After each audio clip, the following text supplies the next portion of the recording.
Hi, hello, my name is Gomer Joseph. I hope you've all been having a great day so far. Welcome back to another True Crime Tuesdays video. If you are new, I welcome you. Before I discuss today's case, I know I have been gone for a while, but I do have good reason to. These past few weeks, I was just finishing up massage therapy school, and I'm not sure if I mentioned that I was in massage therapy school since September, but praise God, I actually finished, and I actually, I had to go ahead and study for the boards. So praise God, I actually passed the boards. And again, like taking that, like I felt like I was finessing like 90% of the questions, but praise God, I actually passed. And if you actually want, I don't know who would be interested in watching this, but if you are interested in me passing my massage therapy state boards, just leave a comment and maybe I'll go ahead and make a video of me passing my massage therapy state boards.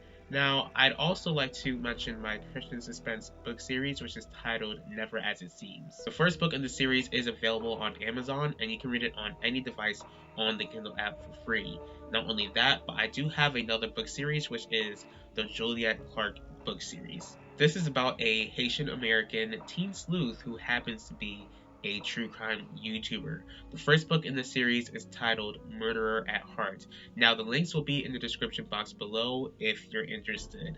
Today, I'll be discussing the mysterious death of Keith Warren. This case was very strange and quite disturbing. When things already seemed bad with this case, the information that the family gained was just growing worse. It seemed like the police didn't really want to be bothered with this case, and it's such a shame that they just shrugged it off. And I truly believe that the family and Keith deserved better than that. Now, I encourage you all to do your own research with this case and not to just look at my video for all of the information. Here we go. Keith Warren was born on April 9th, 1967, in Silver Spring, Maryland, to a Mary Cooey. And for the life of me, I could not find the name of Keith's father. I know that Keith and his sister Sherry would actually live with their mother Mary after his parents divorced when he was 10 years old. Now, Keith, he was Mary's only son, and he was described as someone who was well liked, dependable, loyal, quieted, and introvert, but lovable.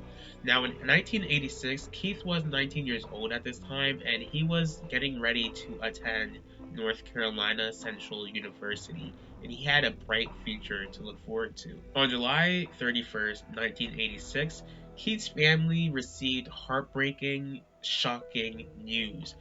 He was found in a wooded area behind his family's townhouse, hanging on a tree with a rope around his neck.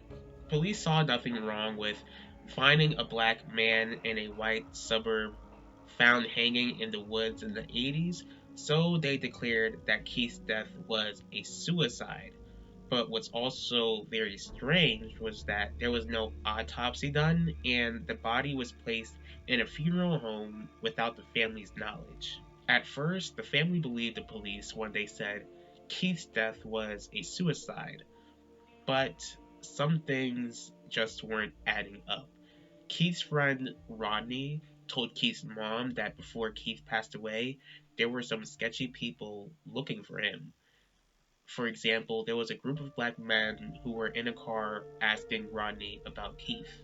Once again, Keith lived in a majority white neighborhood. Most of his friends were white, so his friend Rodney felt like it was a red flag for this group of black men who Keith was never seen hanging around with to be asking for him. Rodney also came across another black man named Mark who went to the same high school as Keith, asking Rodney if he did see Keith. Now, Rodney stated that he didn't, then Mark drove off. Now, Keith's sister Sherry even stated that Mark was never some type of friend who was like close enough to Keith to, he never showed up to their house to visit. So it was strange for him to even be asking for her brother. And I believe that Keith's mother Mary stated that The last time that he and Keith really interacted with each other was in 8th grade when they both were involved in a fight. Because they just really wanted to get a sense of what happened in the area, in the wooded area where Keith died, Rodney, Keith's mom Mary, and I believe Mary's mother arrived at this wooded area where Keith was found. And another weird thing was that they discovered that the tree he was found hanging from was cut down, which sent red flags to the family. When Mary contacted the police, they were pretty rude to her, admitting that they were the ones who cut down the tree and were supposedly keeping it for evidence. But they told the family that the case was closed. So, I mean, again, I don't really know what police do with evidence after the case is closed. Like, I don't know if they still just keep it just for document sake or for file sake, but it's like, that's just, I don't know, kind of makes me put my tinfoil hat on just a bit. 6 years have gone by after Keith was found dead. It's 1992, and May arrives home and finds this envelope by the door. Inside the envelope was something horrific. What she and Sherry saw in that envelope were pictures of Keith hanging on the tree. Now, I don't know about y'all, but I am starting to doubt that this was a suicide. And Keith's family began to doubt that this was a suicide.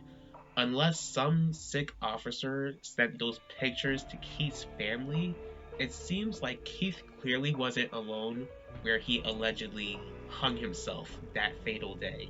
As Mary and her daughter Sherry forced themselves to look at these horrific photos, they realized that the clothes Keith wore didn't actually belong to him.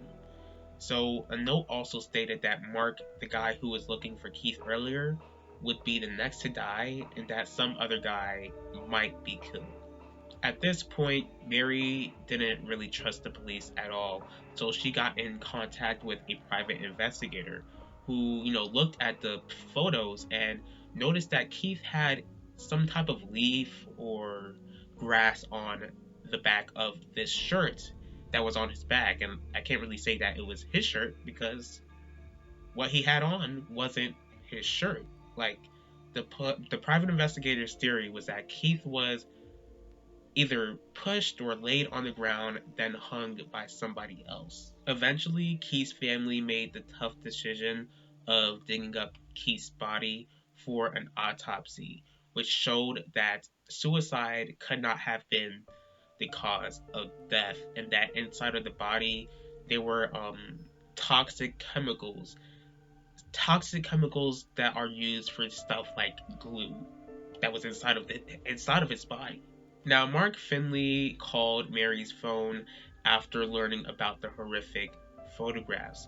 But, after he got in contact with Mary, he was found dead a month later.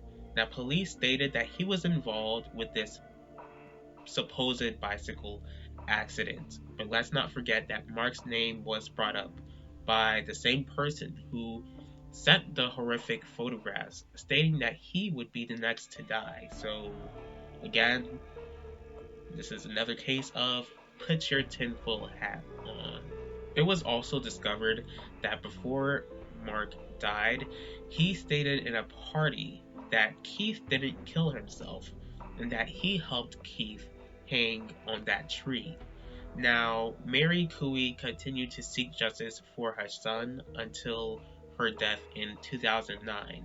So since Mary passed away, her daughter Sherry is continuing the search for justice. I am truly praying that Keith's family gets the answers that they've been looking for almost 40 years. Now, after all of the evidence that's laid out there, I'm pretty sure that a 5th grader would see that there's more to Keith's death than what the police initially stated. The God that I serve, the God of the Bible, is a God of justice. He knows exactly what happened to Keith that day and will make sure that those responsible will be held accountable for what they've done. I thank you all for taking the time in your day to watch this video. If you did like this video, please feel free to hit the like button. If you have any thoughts on this case, please leave your thoughts in the comments section. If you'd like to go ahead and see more videos from me, please feel free to subscribe and click the bell to be notified about the next video. If there's a certain true crime case that you'd like me to cover, go ahead and let me know. I will see y'all for the next True Crime Tuesdays, and I will talk to y'all later.